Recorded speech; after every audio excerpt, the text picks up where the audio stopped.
storm rumbles in the distance as mist coils around the mountainside. You see them, 3 monks seated motionless beneath an ancient sal tree, whose roots twist deep into the earth like veins of time itself. They do not speak, they do not move, yet each one carries a different world within. The first monk sits with sharp precision, his breath measured, his gaze unwavering. His only goal, his own liberation, following the Buddha's earliest words exactly as spoken, 10,500 years ago.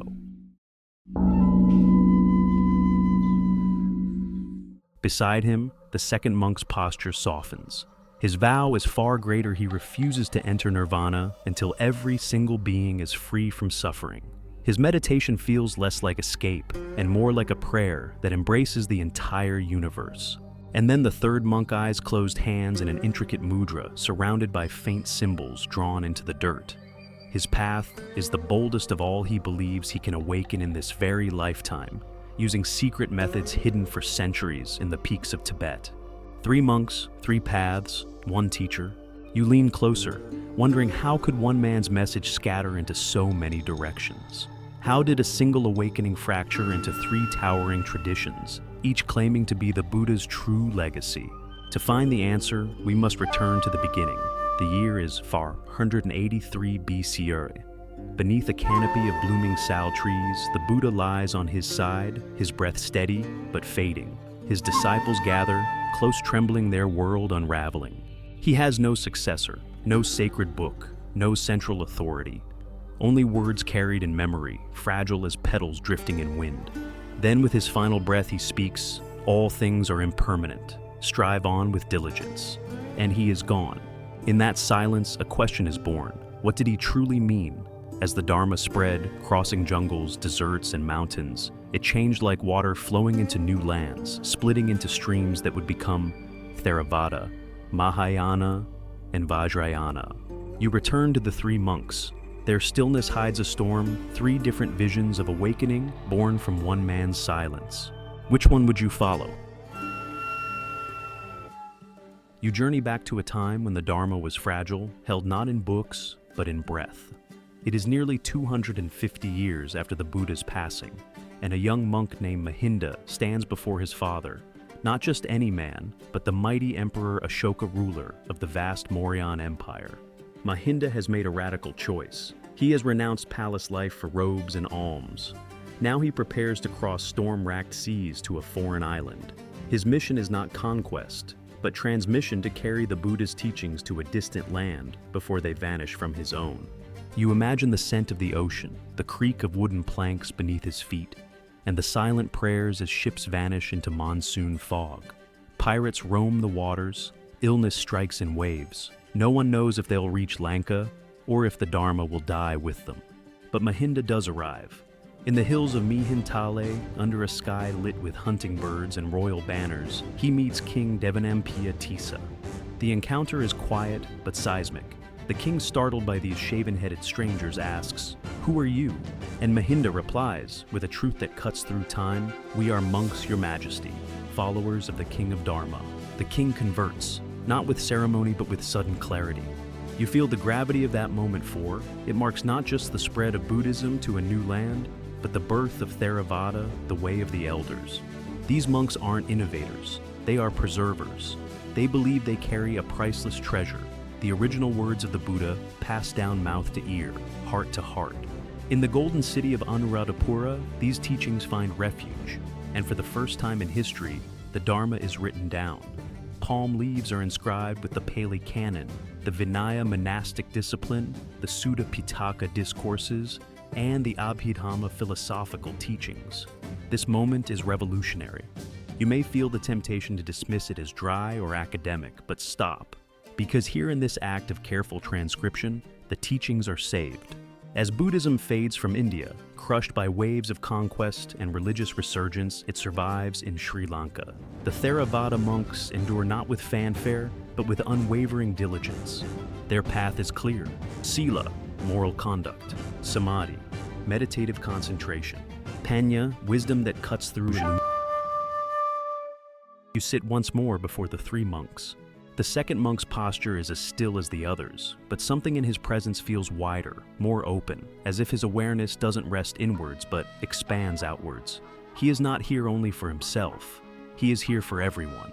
This is the spirit of Mahāyāna, the great vehicle.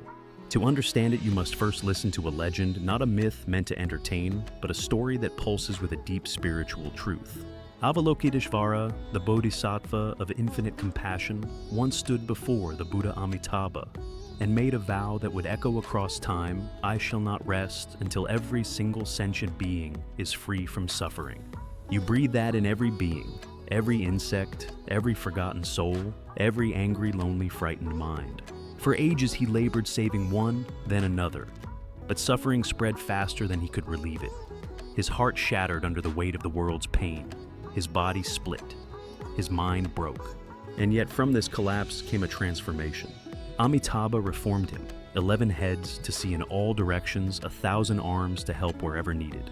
A new being born not from success, but from failure, transformed by compassion. This story is not about a supernatural figure, it is about the Mahāyāna vision that compassion must scale, that liberation is not a solitary escape, but a shared awakening. While Theravāda focused on the arhat, the individual who perfects themselves and leaves the cycle behind, Mahāyāna lifted up a new ideal, the Bodhisattva, the one who achieves awakening but delays nirvana to serve others. The world is not to be fled, it is to be transformed. You find yourself transported to ancient China. The snow falls silently on temple roofs. Scholars debate the nature of reality using language both elegant and paradoxical. What is Buddha nature? Can emptiness give rise to form? In Korea, monks chant with haunting melody. In Japan, a Zen master strikes his student's shoulder with a stick not in anger, but to awaken him from dullness. In Vietnam, Pure Land practitioners chant Namo Amitabha Buddha with tearful devotion, trusting that rebirth in the Western paradise will bring proximity to the truth. This is the miracle of Mahāyāna, its adaptability. Like water, it flows into every culture it touches, shaping itself to local hearts while carrying a timeless vow. You realize the teachings are no longer preserved in stone. They are alive. A Zen koan cuts through intellect like a sword. A Bodhisattva text pours compassion into aching minds. Mahāyāna is not just a school, it is a movement.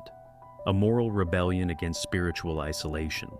The second monk you saw in meditation, he sits not for himself, but for all beings. His silence carries the noise of the world within it. His stillness is a shelter for others. You now turn your gaze to the third monk. He is motionless, yes, but not serene in the same way as the others. His energy hums like a mountain storm held beneath still skin. In his silence, you sense thunder. In his stillness, fire. He walks the path of Vajrayāna, the diamond vehicle. Not because it is cold or unyielding, but because it is indestructible, piercing, precise.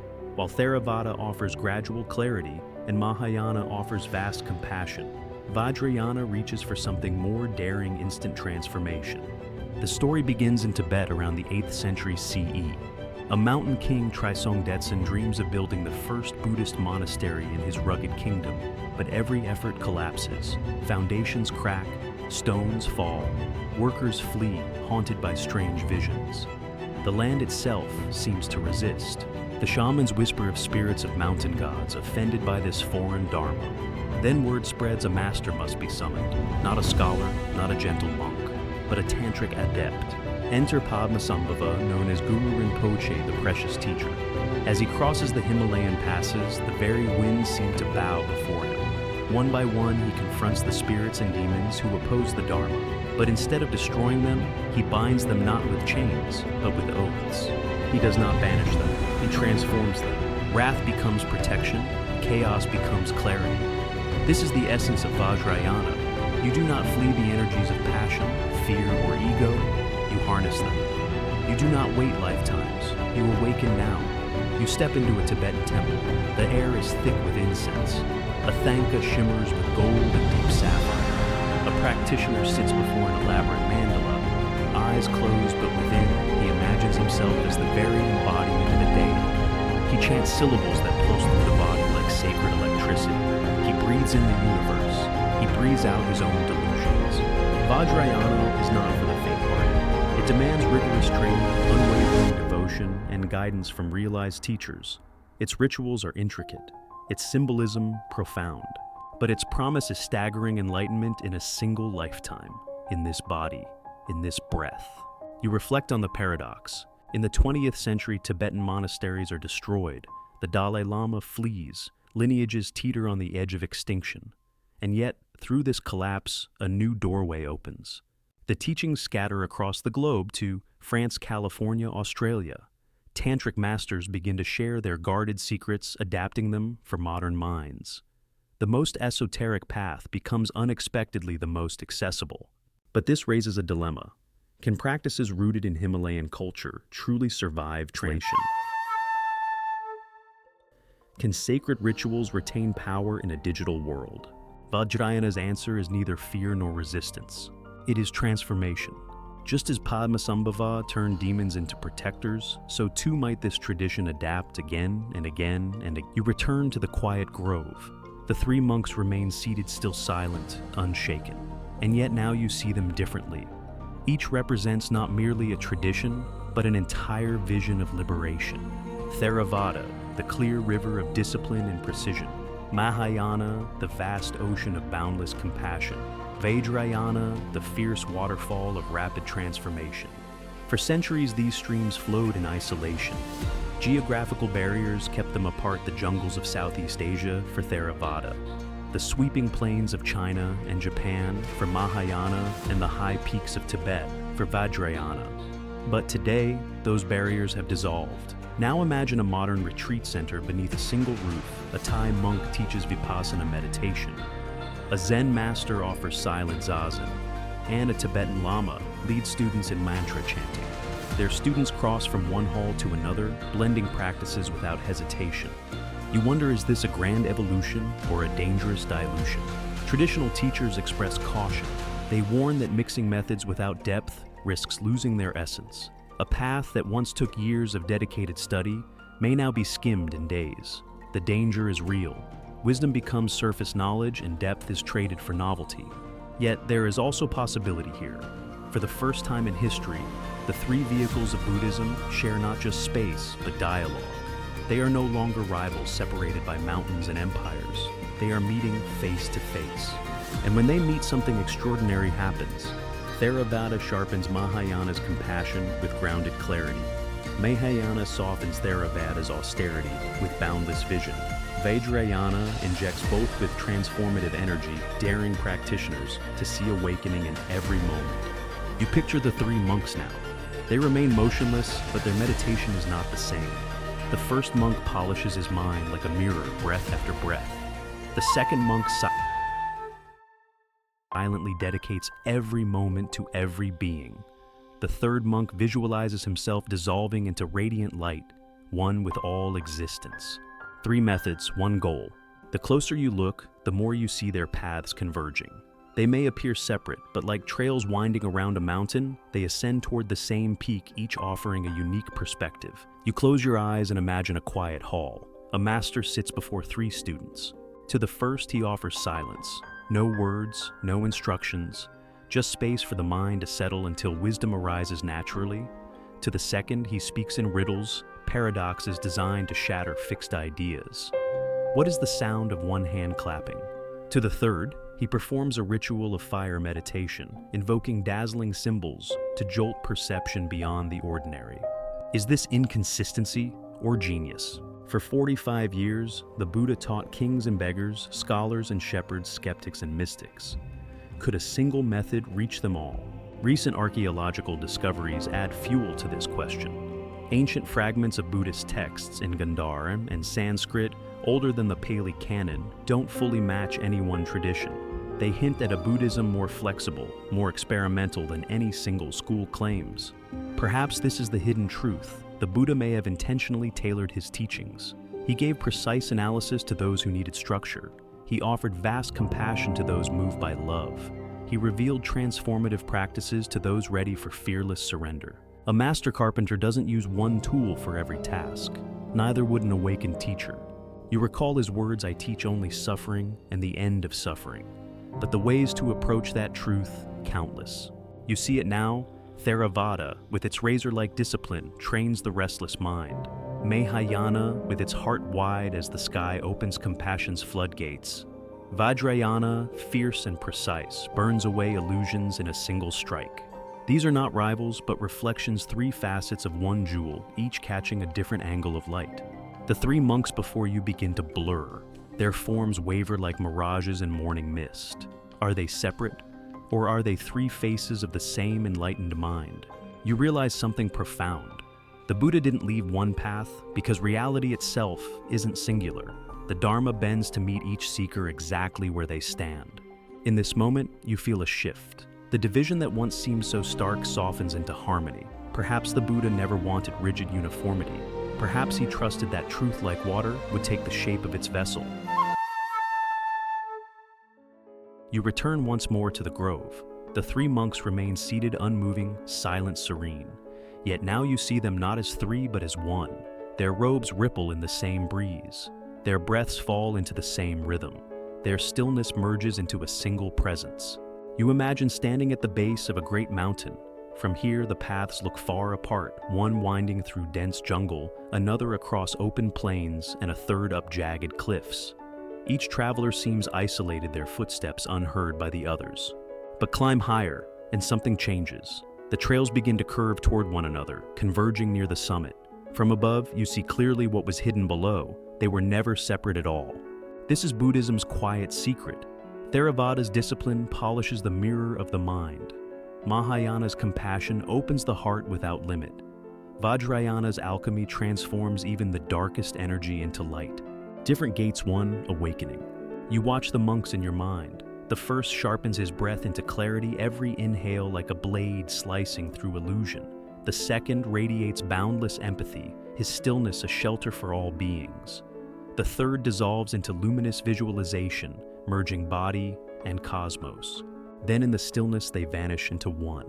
And suddenly you sense it too, the summit, a place where words fall away, where paths lose their names, where nothing is left but awareness itself, vast, open, silent. Perhaps this was always the Buddha's teaching, not a single map etched in stone, but an invitation: climb, walk, practice. For no matter which road you take, it leads upward. And as you rise, the distinctions blur. The methods, the mantras, even the questions fall silent, until only this remains the view from the peak. You take a deep breath, feeling the quiet settle around you. The three monks fade from sight, but their presence lingers like a distant bell carried on the wind. The path is here, the summit waits. And so you ask yourself softly, which trail calls to your feet? Is it Theravāda's clear precision, Mahāyāna's infinite embrace, Vajrayāna's fierce transformation? Perhaps it doesn't matter, for the climb itself is the awakening. You close your eyes, and the question lingers like a prayer.